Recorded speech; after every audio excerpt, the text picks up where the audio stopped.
আসসালামু আলাইকুম বন্ধুগণ, কেমন আছেন সবাই? আশা করি সবাই ভালো আছেন আল্লাহর রহমতে। আমিও আলহামদুলিল্লাহ সুম্মা আলহামদুলিল্লাহ আল্লাহর রহমতে ভালো আছি। আশা করি সবাই আপনারা ভালো আছেন। তো এই পৃথিবীর মধ্যে আমাদেরকে আল্লাহ তাআলা সৃষ্টি করেছেন একটা নিজস্ব জ্ঞান বুদ্ধি দিয়ে। আর সেই জ্ঞান এবং বুদ্ধি নিয়ে আমরা কি করি? আমরা শুধু খারাপ কাজ, খারাপ মনের ধারণা বা খারাপ চিন্তা নিয়েই আমরা পড়ে থাকবো। ও দাদা, ও আমার দিদি, আপনাকে বলছি, শুনছেন আপনি? আপনাকে বলছি, আপনি যে শুনছেন একটু শুনে যান কথাটা। আল্লাহ তাআলা আমাদের কি বোঝাতে চেয়েছেন? আপনি তো পড়েন না কোরআন, আপনি তো পড়েন না কোরআন, আপনি তো বুঝেনই না। বা আমরা কতজন কোরআন বুঝে বা কতজন কোরআন বুঝে তারপরে কোরআন অনুযায়ী আমরা কাজ করি বা কোরআন অনুযায়ী আমরা আমল করি। তো আপনাদের কাছে অনুরোধ, একটু শুনে যান, একটু বুঝে যান। আল্লাহ তাআলা আপনাকে কি বলছেন একবার দেখে যান। হতে পারে আপনার এই দেখাটা বা আপনার এই সামান্যটুকু কাজটা যে আপনি করলেন, সামান্যটুকু এই ভিডিওটা আপনি দেখলেন, আপনার হতে পারে এটাই আপনার জীবন পরিবর্তন করে দিতে পারে। আল্লাহু আলাম, আল্লাহ ভালো জানেন। তো ভালো কিছু দেখেন, ভালো কিছু শুনুন, ভালো কিছু শেয়ার করুন, খারাপ কাজ এড়িয়ে চলেন। এটাই আমি আপনাদের বলবো। আর এটাই আমাদের কোরআন শিক্ষা দিচ্ছে বা আমাদের শিক্ষা দেই। আর এই শিক্ষা নিলেই বা কোরআন যে শিক্ষা দিয়েছে তা গ্রহণ করলেই, তা মানলেই আমরা জান্নাতে যেতে পারবো, আল্লাহর নিকট্য অর্জন করতে পারবো, আল্লাহর প্রিয় বান্দাদের তালিকায় নাম লিখে রাখতে পারবো। তো আমার বক্তব্য হচ্ছে যে আমরা অশ্লীলতা, এই যে আমরা সময় অপচয় করে দিই, আমরা বসে বসে ঘন্টার ঘন্টা শুধু, বা কেউ নেশা দ্রব্য সেবন করি, কেউ খারাপ কাজে মত্ত হয়ে থাকি, কেউ কোনো গুনাহ হাতের দ্বারা পায়ের দ্বারা বিভিন্ন রকম যে আমরা কাজকর্ম করি।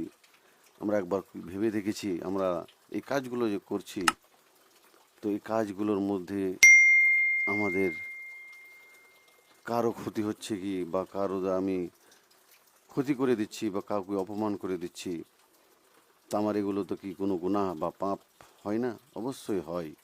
আমরা সেটা লক্ষ্য করি না। আমরা নিজের চিন্তায় নিয়ে ব্যস্ত থাকি, আমরা অপরকে নিয়ে ভাবি না। আর এক কথায় আমরা নিজেকে নিয়েও ভাবি না। যদি আমরা ওইভাবে ভাবতাম তাহলে আমাদের দ্বারা না চুরি করা হতো, না কাউকে খুন করা হতো, না কাউরে কোনো সম্পদ আত্মসাৎ করার ক্ষমতা থাকতো বা আমাদের লোভ থাকতো। এগুলো আমরা তোয়াক্কা করি না। আমরা পরকেও তোয়াক্কা করি না, আমরা নিজেকেও তোয়াক্কা করি না। যখন এই জীবনটা, যখন এই প্রাণটা আমাদের কাছ থেকে আল্লাহ তাআলা কেড়ে নেবেন, তখন আমরা দেখতে পাবো বা বুঝতে পারবো যে আমরা কি ছেড়ে এসেছি, বা আমাদের দ্বারা কি পাপ হয়েছে, বা আমাদের দ্বারা কি খারাপ কাজ হয়েছে। তার জন্য আমাদের এই অবস্থা, তার জন্য আমাদের এই কবরের মধ্যে, তার জন্য এই কিয়ামতের মাঠের মধ্যে এই অবস্থা। তো ভাই দিদি, তো সেই দিন কবরের মধ্যে বা কিয়ামতের মাঠে আপনার আফসোস করার, আপনার গুনাহের তওবা করার আর সুযোগ থাকবে না। এখনই সুযোগ, এখনই সময়। আপনি এই মোবাইলের মধ্যে দেখেন কত রকম অশ্লীলতা বা কত রকমের ভিডিও, কত রকমের কথাবার্তা বা কত রকমের জিনিস আমরা দেখতে পাই। কই আমরা এগুলো থেকে সতর্ক হচ্ছি? হই না। আমরা নিজেকে নিয়ে ভাবি না তো। আমরা নিজের নফসকে, নিজের ভবিষ্যতে যে কি হতে যাচ্ছে আমাদের, মৃত্যুর পরে যে কি হতে যাচ্ছে আমাদের, সেটা নিয়ে ভাবি না। আমরা বাবা, আমার দাদা, আমার দিদি, আমার কাকা কাকিমা, কত তো কাকে আমরা কি করে দিলাম, আমরা চোখের সামনে হারিয়ে দিলাম, বা চোখের সামনে তাদেরকে আমরা কবর দিয়ে এলাম, মাটি দিয়ে এলাম। তো আমাদেরকেও যেতে হবে, এটা নিশ্চিত। এটা 100% নিশ্চিত, এটাতে কোনো সন্দেহের অবকাশ নাই। মৃত্যু একটা ইউনিভার্সাল ট্রুথ, একটা চিরন্ত সত্য ঘটনা। এটাতে আপনি আমি এটাকে উল্টিতে পারবো না, বা এটাকে মিথ্যা বলতে পারবো না।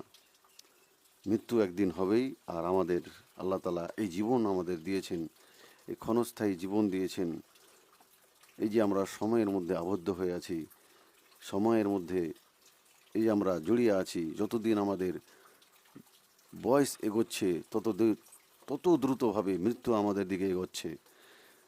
আমরা কি এগুলো ভাবছি? এগুলো নিয়ে কি আমরা কল্পনা করছি? আমরা দুনিয়ার এই সম্পদের মায়াজালে আমরা আবদ্ধ হয়ে পড়ে আছি।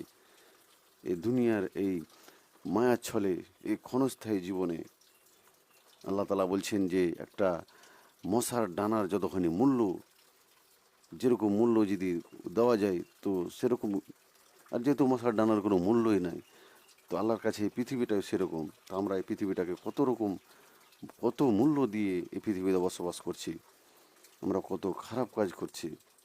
তো সেই খারাপ কাজ থেকে আমাদের বেরিয়ে আসতে হবে। আরেক আর যদি আপনি না বেরিয়ে আসতে পারেন, তাহলে এই যে ভালো আলেম আমাদের সমাজের মধ্যে কত সুন্দর সুন্দর কথা বলে, কত হেদায়েতের কথা আমাদেরকে বলে, আমাদের কানে পৌঁছায়, সে কথাগুলো একবার না হলে শুনুন, বুঝুন, আপনার আত্মাকে শুনতে দেন, আপনার মনটাকে এগুলোর মধ্যে ঢুকতে দেন। তাহলে দেখবেন আপনার দ্বারা আর খারাপ কাজ হচ্ছে না। আপনার কোনো এক শক্তি আপনাকে সেই খারাপ কাজ থেকে আপনাকে বাধা দিচ্ছে, আপনাকে ভালো কাজের জন্য সাড়া দিচ্ছে। আপনি ঠিক ফিরে আসবেন। একবার নিজেকে সুযোগ দেন এই খারাপ কাজ থেকে, এই পাপ কাজ থেকে।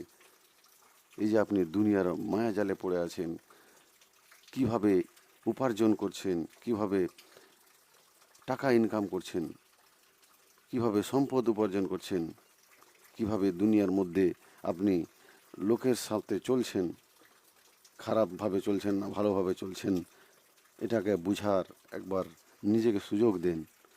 দেখবেন আপনি ঠিক একদিন আল্লাহর মুমিন, আল্লাহ নেককার বান্দাদের সাথে আপনার কি হবে, হাসর হবে, আপনার বিচার হবে ইনশাআল্লাহ।